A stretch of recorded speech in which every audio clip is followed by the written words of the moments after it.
Hi everyone, hope you are doing well from wherever you're watching this channel, depending on your time zone. Now there's a video that's going viral on social media, which has been largely shared on Facebook, TikTok, and Twitter. And in this video, we can visibly see Honorable John Juguna Kawanjiku, the Kiamba Member of Parliament, trying to do his legislative duty in the National Assembly.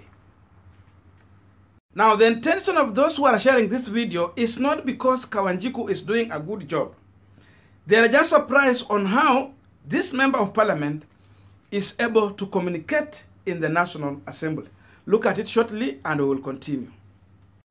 Some of them being ensuring that we will ensure that we give bursary to the people of Kiamba in a transparency manner that has never happened before. Ensuring that we're gonna increase and ensure that we ensure that we model and we. Now that is Honorable Kawanjiku, the first UDA Member of Parliament representing Kiamba constituency. And this is what Pauline Njoroge posted on her Facebook page in reaction to this incident. If you allow me to read. Do you know why MPs are called legislators? Because their key mandate is to legislate, to make laws. There is a level of intelligence and ability to communicate that this work then requires. I therefore ask, why would anyone go to the ballot and vote for someone who would have a challenge engaging in deliberation and a debate that finally lead to legislation? Someone who is likely to spend 90% of his or her time in Parliament quiet. She goes on to say, and before someone reduce this debate to language proficiency, that is not what I am talking about. I'm talking about the ability to communicate and efficiently participate in discourse. They say language doesn't determine our intelligence, but it gives us the ability to communicate our intelligence to others by talking, reading, or writing our thoughts, views, and opinions. Just imagine how our independence parliament was. The quality of men that represented Kenyans in the August House. Have we gotten better or worse? Has the quality of our representative improved or majorly deteriorated? That is Pauline Njoroge asking a question. Now, I think this was the first time Honorable Kawanjiku was speaking in the National Assembly since the time he took oath of office to represent the people of Kiamba constituency. But there is also other claims following Kawanjiku. There have been claims that since Kawanjiku took oath of office, from that time, it took very long time for Kawanjiku to appear at the National Assembly to do the legislative duties.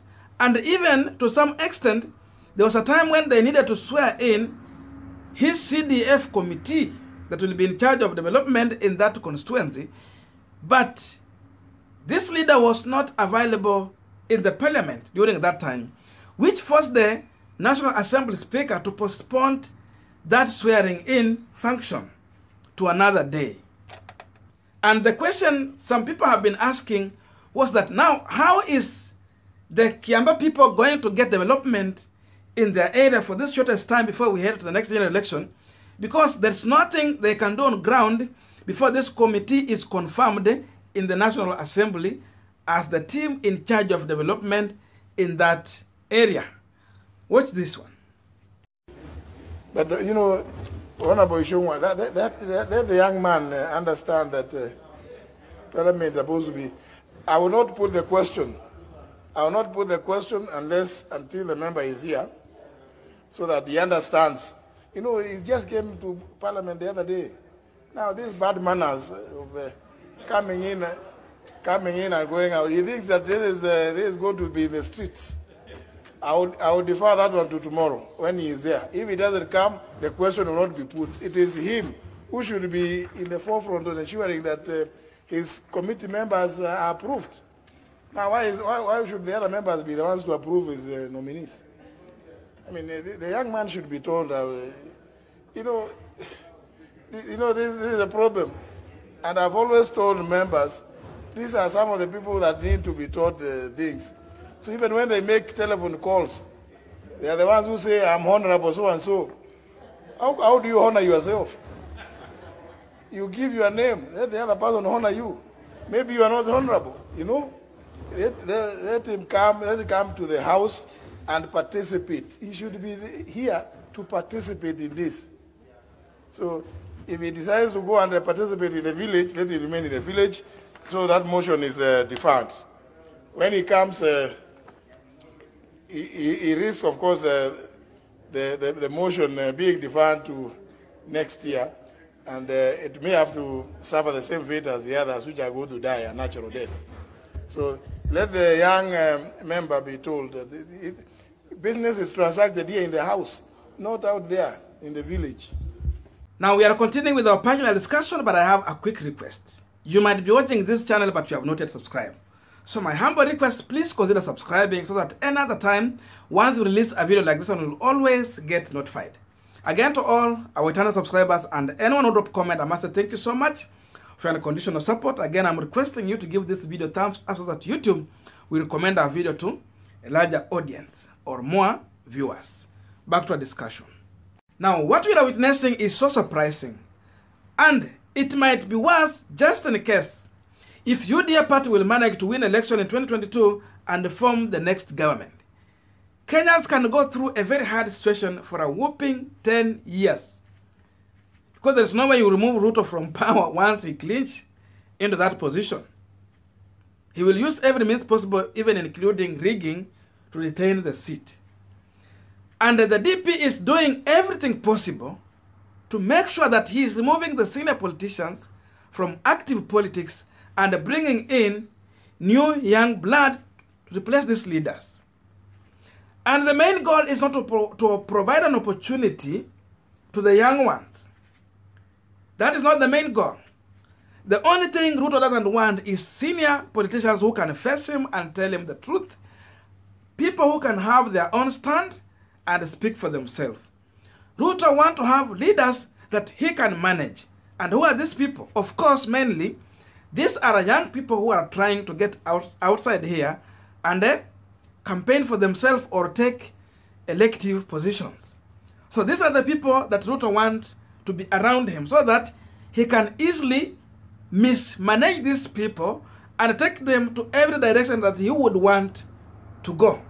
As simple as that. So it is just for purpose of personal interest of our Deputy President William Ruto. Because how come such a young man cannot be in parliament and every time he's outside here campaigning with the Deputy President, even without the DP telling him to be in the parliament, at least to do legislative duties? To an extent, even it becomes hard to swear in the committee that will foresee development project in the area where it's coming from. Because, of course, every member of parliament will always want to see project going into his constituency. But this is so much surprising. And now, even his first time to address the parliament, you can see how he's coming in so much confused and prepared. And now he wants to speak in front of other legislatures. And you see, the time J.B. Muturi, the Speaker of the National Assembly, was asking, where is this member of parliament? Actually, the man was busy campaigning. And you can see this is some of the issues that he is busy doing outside here, rather than being in parliament and being in Kiambaa representing his people. Watch this. Kule kwetu tunasemanga UDA kazi ni kazi. Huku naona kama moto umezima. Kwani umezima? Umezima moto? Kule mlima tumejipanga. Ukiniona hapa nikiwa mbunge wa kwanza wa UDA, msitie shaka. Mjue mlima tunaongea sauti moja. Ndio. Na hii mambo ya Hustler Nation, kama mlikuwa na doubt, muache doubt. Ukiniona hapa ujue Hustler Nation ni ukweli. Mimi nilikuwa kijana kama pale kwa msitu pale kidogo. lakini Hustler Nation ikanisaidia na watu wa Kiambaa tukapata kiti ya ubunge. Kwetu Mlima 100% itakuwa UDA. Hata wenye wanataka kiti ya MCA ni UDA. Kama huko. So the problem with Kawanjiku is that maybe he think he was voted in to go and campaign for UDA or DP William Ruto, because that is the route he has picked and that is the role he's going to play throughout. I don't see him changing anytime soon. So watu wa Kiambaa, they were misled by the DP coming up with this popular way of bottom up and forced a wrong candidate to these people. So they went up voting for the wrong person. And now you see even developing a project in this shortest period is going to be another headache for them. And maybe this is what is going to happen in 2022 for those people who will be voting for UDA party. Because they have proved to us that the only biggest job they have is to follow the DP everywhere is going and keep on busy campaigning rather than doing the legislative duty. There are very few people, and those guys who have been there before, who have been able to manage being with Ruto and getting to do their work in their various constituencies. We have people who can manage that, and if you look into this, these are not first-timers MP. Mostly there are people who have been there at least for one term, so they are in their second term. But you see, these first-time MPs are clueless and have allowed themselves to be misled into a wrong direction. So, I don't know what you think about this, but let us meet in the comment section where you can drop your view.